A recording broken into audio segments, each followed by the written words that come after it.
Okay, so this is the new spreadsheet format. Let me explain to you the way that this works. It's a pretty simple process, actually. I tried to simplify everything. You'll note that right now, currently, there are two tabs. There's your securities tab and there's your options tips tab. The options tips tab is very important because it breaks down the different option scenarios and which strategy to employ based on those scenarios. For example, on the far left hand column you have market direction. On the top you have implied volatility. Here you have low implied volatility, neutral, and high. Here's your bearish situation, neutral situation, and bullish situation. Under the low bearish, you buy naked puts. You buy bear vertical spreads. That's when you buy an at the money call and sell an in the money call, or buy an at the money put and sell a out of the money put. Alright, ATM is at the money, ITM is in the money, and OTM is out of the money. Alright, so this is just a brief synopsis telling you what to do in different situations. That's all. Alright, and just something to help you out along the way. Typically, I don't do a lot of options, but there are times where you do need to use options. And when that time arises, you want to be in a position to know exactly what to do so that you can take advantage of it. Back to the securities tab. You'll note a few of the things have been changed. The BS2BC and the SS2BC have been moved, shifted, and renamed. The BS2BC is now your buy stop. So that's the BS2BC. Your SS2BC is now your sell stop. Okay? Let me explain to you why I did this and how this is going to help simplify your trading. As you know, the left side of the sheet is your buy side. From column B to column G, this is your buy side. Alright? From column H to column column M as in Mary, that is your sell side. It's very straightforward now. You're entering the market only on column D. Column D is your buy trigger when you're taking long positions. All the guesswork has been taken out. Just focus on column D. This is your pulse wave column. This pulse wave column will ebb and flow with the market and shift, taking into account everything that there is needed for you to know. Stick to this column. So if you're looking to go long a market, you're going to enter at column D. You're going to put your stop loss using column F, hence sell stop. When you place a buy stop order, the way to set your stop correctly is with a sell stop order. Alright, if your broker allows it, you can connect it so that you, for instance, let's just take one that we all know and love. Let's go with GDX as an example. Alright, so take GDX for example. Alright, I'm going to place my buy stop at $31.69 and put my sell stop at $25.57. It's just that simple. Alright. Conversely, for my short triggers, alright, the negative pulse wave, as you see, is in column K, and once again your positive pulse wave is in column D. For my negative pulse wave column K, I'm going to use as my sell stop trigger. So I'm going to sell the GDX at $25.57. That's my sell stop. With the buy stop order, this is my stop loss, column I, it's going to be at $26.59. So that's how that would work. It's pretty simple. It's pretty straightforward. Now I do realize that certain brokers have different order types and rules. If your broker allows it, you can put both of these tickets in at the same time and you'll be fine. Other brokers won't allow it and you have to do it differently. If you're with one of those brokers that make it difficult, then you can simply do one of two things. You can put your buy stop in at 31.69 and then just place a sell stop at 25.57. Whichever one gets triggered first, the other ticket will act as a stop loss. And that's how you do it. If you get stopped out on one position, you'll have to go in and you'll have to manually put the other one in if your broker doesn't allow it. But typically, if your broker allows it, I place 2 trades at the beginning of every week. I place both my long and my shorts because you never know what can happen and which one will get triggered. That's how you capture the largest gains, is by trading both sides of the market. Alright, let's look at some other features of the sheet. Alright, starting with column B. Column B, the 52 high, this column represents where the new highs are in the market, or current or previous highs. Whenever a market hits a new 10-day or 10-week high, it's going to be reflected in this column. Alright, a new 52-week high, it's going to be reflected in this column. So that's what this is. This lets you know where where the market's headed. If this is ever triggered or taken out, you can typically expect a very large move in this direction. Likewise, on your 52 low, again, if the market is hitting new 10-day highs, 10-week highs, new new 10-day lows, 10-week lows, or 52-week lows, it's going to be reflected in this column here, letting you know where those lows are. And if triggered, then you can expect significant movement in that direction. Alright, let's go to column C, which is your trend line resistance. Column L is your trend line support. In the videos where you see me doing the trend lines, showing you where the the weekly supports are, if you will, and daily supports, that's going to be reflected in these two columns here. Okay, typically, if triggered, you can expect significant movement in the direction of the trend.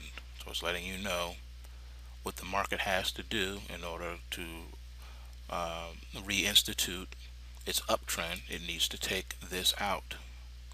Alright, conversely, to continue with a downtrend, the market needs to take this out.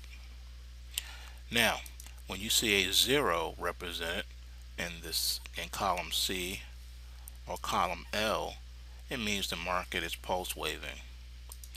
If you see a 0, for instance, you see one in FXA right here, you see it's a 0, that's because the market's pulse waving. That means you have a positive pulse wave. The market is trending higher. Alright, conversely, look at ticker symbol FSM. You can see that this one has a 0 under the trend line support, which means it is negatively pulse waving. So it's pulse waving negative right now, which means it's trending down. Prices are moving lower. Alright, that's what all this represents right here. That's what that's letting you know. Okay, alright, we've already covered your pulse waves, which is column D and column K. This is your positive pulse wave column. This is your negative pulse wave column. Column E and column J are your momentum readings. This is where you see your alerts, rally alerts and crash alerts. Rally alerts are going to be accompanied by a 911. 911 is a rally alert in this column, or a crash alert if it appears in this column. Also, a 411 alert. A 411 alert is labeled as such just to separate the different type of signals that you're getting. Typically, a 911 alert is a very powerful alert because for whatever reason it's showing that there's a rally or crash coming in the market.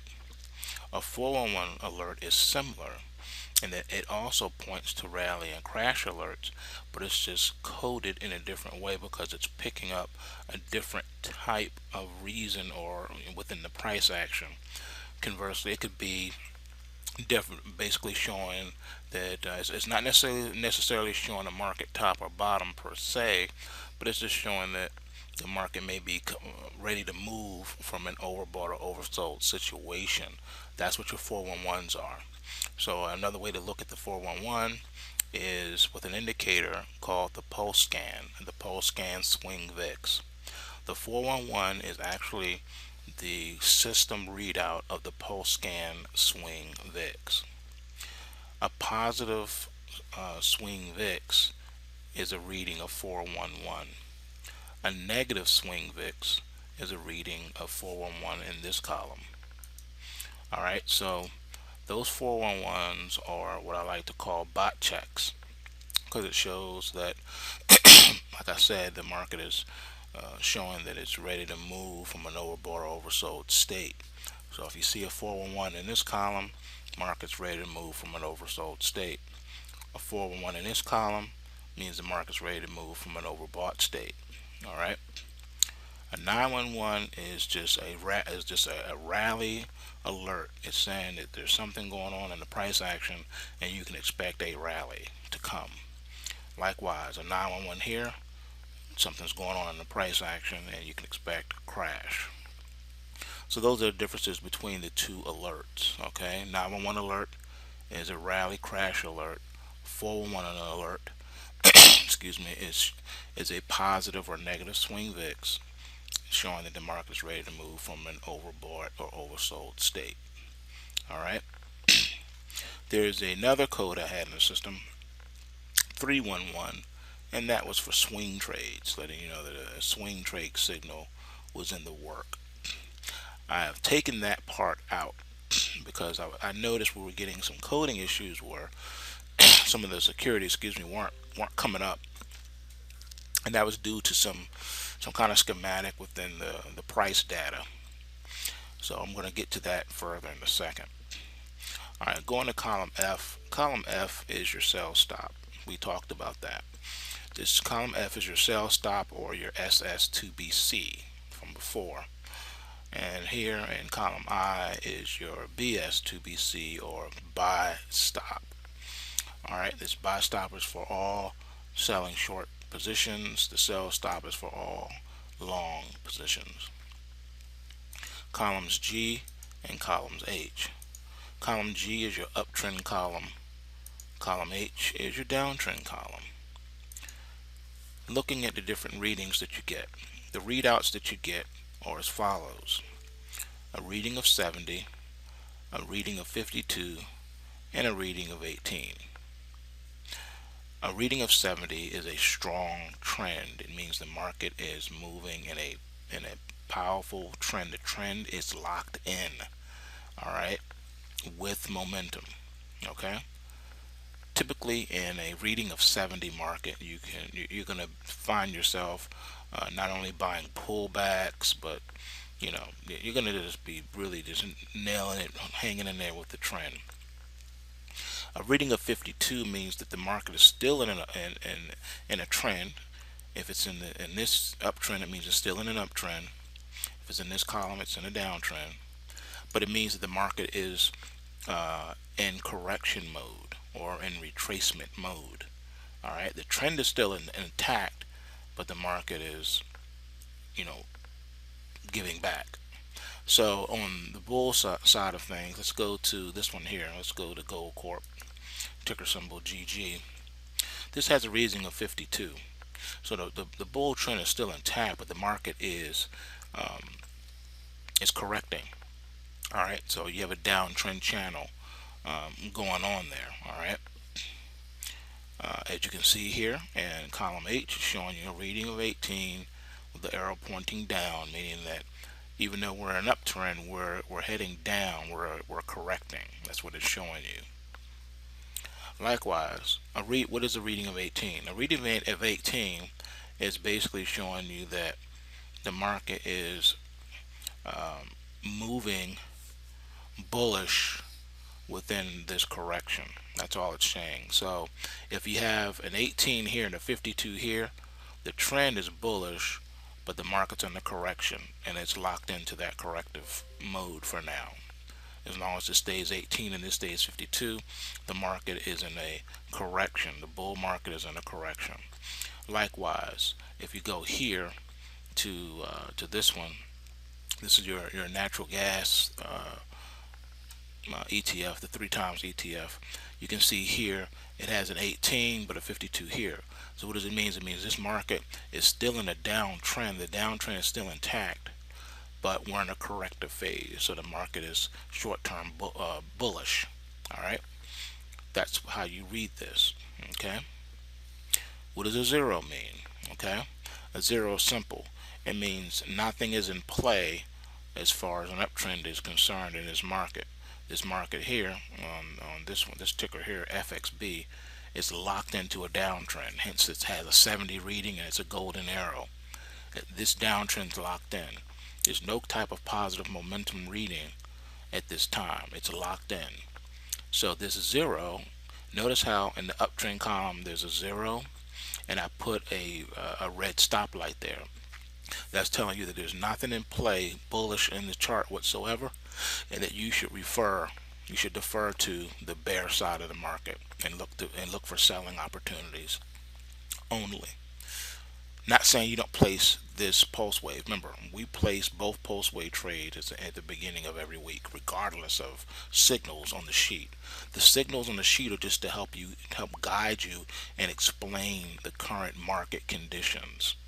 But even if column G and H and column E and column J did not exist on the sheet and all you had was price, that would be all you would need, because you would still just place your pulse wave triggers at the beginning of the week, period. All right, that's just what we do. I added the technical aspect here just to help guide you to explain to you the current condition in any given market that you're trading. The other thing that's missing from this sheet, which I'll have to try to add back if I don't get too many errors, and that's 78. A reading of 78 just means that the market is pulse waving, positive, or pulse waving negative. That's all, just to help guide you. So in other words, whenever this is a 0, you should get a 78 here. All right, that's basically what that means. Unless you get a 911. 911 and 411 signals override all other signals in these two columns. All right, your secondary signal would be your 78 to let you know that the market was pulse waving. And that's really it as far as how to read the sheet. It's really not difficult. An NA, I do need to touch on this. An NA means that there's not enough data for that particular investment. It means that it's a new stock or a new ETF, and it hasn't been trading that long. Has been trading long enough for me to be able to squeeze out the long-term trends. I need at least, in order to make this work, I need at least that much data on this trend side anyway. I need at least 52 weeks worth of data in order to crunch this effectively. I need 52 weeks of data. So if that stock hasn't been trading longer than a year, or that ETF hasn't been trading longer than a year, you're going to get an NA here. Just can't read it. All right, so that's all that means. So I had to rework some things in the code to do away with the NAs, because we were getting NA readings across the board and you couldn't even get your price trigger, so I had to fix that. So I have other things I'm working on too, but also another thing that's neat here too, if you go down here, you can click this ticker symbol thing, and you can check or uncheck the securities. You can just check the securities that you're going to be watching, and that's it. And you'll be able to do so here in the columns like that. So it's pretty neat. But other things are going to be added as they come. But I want to make the sheet as just plain as day for you, so that you'll be able to just get your weekly pulse waves, place your trades, and that's it. That's why you place your trades, Sunday night if your broker will let you, or first thing Monday morning before the market opens. Boom, you're golden. You place your trades, and you don't have to worry about it for the rest of the week or until you get filled. If you don't get filled that week, you cancel your tickets on Friday and wait for the next signals. It's just that simple. It's a very simple system. How do you trail your position? There are a couple of ways to trail your position. You can wait for your updated sheet at night, which I'll print out. If there's any change in the numbers, it will be reflected on the new sheet. If the numbers don't change, then they are what they are. You just keep your stop right there, and then when Friday rolls around, we'll reassess. If there's profit to be made and take off the table, you take it off the table. Or if you want to let it ride, you tighten your stop up. We can discuss that. As far as where to put that at, and then you let it ride. That's what we do. We hold positions overnight. We don't day trade here. We hold positions overnight, and typically we like to hold positions for the entire week, not just for a day. Typically, an average trade will last 3 to 5 days, but if we can get that fifth day out of it, we'll take it. And that's how we roll. We do not day trade. We're not looking to take profit and get out in the same day. We like to hold overnight. Also, in doing so, you won't trigger your pattern day trader rule either. You have to have 25,000 in your account at all times in order to avoid the pattern day trade rule. So if you got less than 25,000 in your account after you place trades, then you want to avoid that by holding your trades overnight. So with that said, remember, bulls make money, bears make money, but pigs get slaughtered. So take what you can, give nothing back.